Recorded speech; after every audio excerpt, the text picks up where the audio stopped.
today's session about the new rule applicable to certain Canadian issuers, National Instrument 52112, Non-GAAP, and other financial measures disclosure. We have organized some short BigNet webinars as we've been getting questions on this new rule, and we thought it would be beneficial to hold some short sessions, only 15 to 20 minutes in length, and go through some of these questions received. Today is the third of 3 sessions we have scheduled, and this session focuses on some frequently asked questions about some 52112 disclosure requirements. Today, we will be looking at disclosure requirements specific to identification, comparatives, incorporation by reference, and the identification of the most directly comparable financial measure. Before we start today's session, I have included our standard disclaimer that the views expressed today are our own and are not necessarily representative of the ASC or the CSA. Starting off with the identification requirement. On this slide, I have this requirement for each type of specified financial measure summarized. As you can see, historical non-GAAP financial measures are the only type of measures which have a specific requirement to identify the measures as such.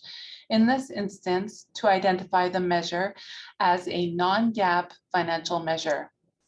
If an issuer discloses a total of segments measure or a supplementary financial measure, there is no requirement to identify it as a total of segment or as a supplementary financial or even as an other financial measure. But an issuer can voluntarily identify these measures under its specified financial measure category if they wish, but there is no requirement to do so under 52112.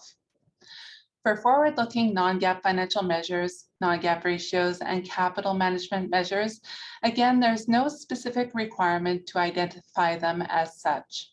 But each of these measures come with the requirement to disclose either the equivalent historical non-GAAP financial measure or the non-GAAP component used in the calculation of the measure. And when the historical non-GAAP financial measure is disclosed pursuant to one of these requirements, the disclosure requirements in Section 6 kicks in respect of this historical measure, including the requirement to identify the historical non-GAAP financial measure as such. On this slide, we have an excerpt from an earnings release. On the left, the issuer has presented a financial highlights table which includes 2 specified financial measures, EBITDA, a total of segments measure, and funds flow, a non-GAAP financial measure. In the box on the right of the slide, we have an excerpt of the non-GAAP and other financial measure disclosure that the issuer included in a separate section at the end of their earnings release. As you can see, the funds flow, the non-GAAP financial measure, is correctly identified as non-GAAP in the table through the use of footnote 2. The non-GAAP financial measure also includes footnote 1, which references the additional non-GAAP disclosure provided in the other section of the earnings release, which is summarized in the box on the right of this slide. For EBITDA, as this is a total of segments measure, and as we previously discussed, there is no specific requirement for the issuer to identify it as a total of segments measure or as an other financial measure. But the issuer is still required to provide certain disclosures in proximity to the first instance of the measure. In this case, the issuer has referenced through footnote 1, the separate section within the earnings release where the required information has been included. For the disclosure requirements, where incorporation by reference is permitted, this information has been incorporated by reference to the issuer's December 31st, 2021 MD&A. As this document is an earnings release, a quantitative reconciliation has been provided in the earnings release, as the quantitative reconciliation requirement is not information that an issuer can incorporate by reference under Section 5.4 of 52112 for earnings releases specifically. Recently, we have also gotten questions on the comparative requirements, specifically on the quantitative reconciliation requirements for comparatives. First, I want to go through the comparative requirements for each type of specified financial measure, the disclosure of comparatives, and the specific requirement to do so is limited to an issuer's MD&A and earnings release. But there are various exemptions from this comparative requirement. For instance, for historical non-GAAP financial measures, comparatives are not required to be disclosed if it is impracticable to do so. For total segments and capital management measures, comparatives do not need to be disclosed if they were not previously disclosed. And impracticable is a concept that we have been asked about a lot. What's important to highlight here is that the cost or the time involved in preparing the comparative information would not be sufficient rationale for an issuer to assert that it is impracticable to disclose comparative information. This next example is an excerpt from a corporate presentation.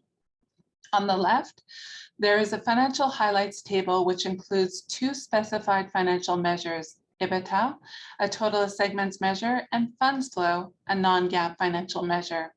As you can see, for the non-GAAP financial measure, funds flow, the composition, usefulness, and change disclosures have been incorporated by reference from the issuer's December 31st and 2020 MD&A.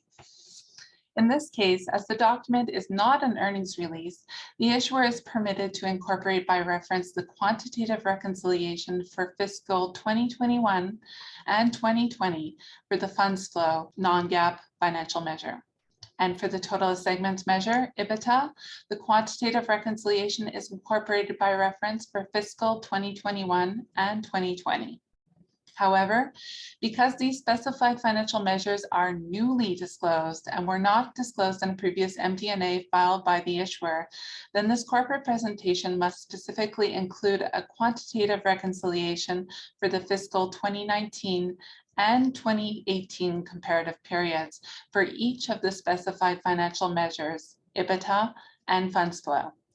You can see this from the disclosure provided in the box on the right of the slide, where we have included an excerpt of the non-GAAP and other financial measures disclosure that the issuer provided in a section at the beginning of the corporate presentation.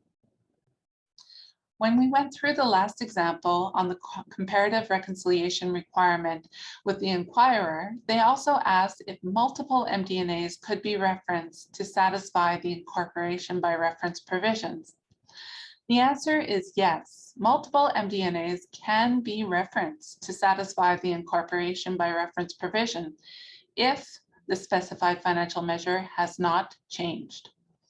In this case, for the non-GAAP financial measures, funds flow, and free cash flow, the issuer has incorporated by reference the permitted information for non-GAAP financial measures under subparagraph 6.1e Roman numeral 2 of 52(1)(12). By referencing the December 31st, 2021 MD&A for the 2022 estimate and the 2021 and 2020 historical periods. And the December 31st, 2019 MD&A is referenced for the 2019 and the 2018 historical periods. For non-GAAP financial measures, the information that an issuer is permitted to incorporate by reference is limited to composition, usefulness, quantitative reconciliation, if the document is not an earnings release, and the change disclosures. The question here is if all of the permitted information can be incorporated by reference. The answer to this is that it depends if an associated MD&A has disclosed the non-GAAP financial measure in question and if the measure in question has not changed. As an example, if the estimates for free cash flow or the funds flow measures for fiscal 2022 are only disclosed in the corporate presentation and this information has not been disclosed in the MD&A, then the corporate presentation needs to specifically disclose and provide the information required under paragraph 7 sub 2d of 52(1)(12, a description of any significant differences between the forward-looking non-GAAP financial measure and the equivalent historical non-GAAP financial measure. The other permitted information can be incorporated by reference to the relevant MD&As as it has been disclosed in an MD&A and the non-GAAP financial measures label and composition has not changed. And this last example covers questions we have been getting on how to determine the most directly comparable financial measure. The determination of the most directly comparable financial measure is important as it identifies what the specified financial measure is being reconciled to or from. And it also identifies the measure that prominence is being measured against for certain specified financial measures. But 52.112 does not define most directly comparable financial measure. Instead, it is left up to the issuer to identify and determine. And the reason for this is that the most directly comparable financial measure depends primarily on how the non-GAAP financial measure provides useful information to an investor or how management uses the non-GAAP financial measure. So if you are using adjusted EBITDA to discuss the financial performance of the company, then the most directly comparable financial measure would likely be from the statement of income or loss. But if it is not clear from the use of the measure what its most directly comparable financial measure would be, then as a next step, consideration can be given to the number and materiality of reconciling items.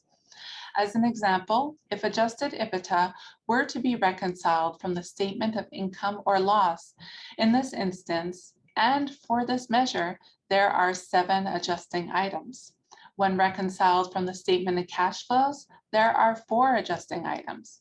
Again, this second step is only done in instances where the most directly comparable financial measure is unclear based on the use of the measure. That covers off the 52.112 frequently asked questions presentation for today. If you have any questions on today's session or any other questions, do not hesitate to reach out to the Office of the Chief Accountant at the ASC. Our contact information is on this slide. Thank you so much for attending today's session. We have 2 other 52.112 webinars available for viewing right now. A link to each of these sessions is posted on the ASC website. If you have any ideas for any other sessions, or if you have any questions on some specific areas in 52.112 that we have not covered off today, or if you think another session would be helpful, do not hesitate to contact us. Thank you so much.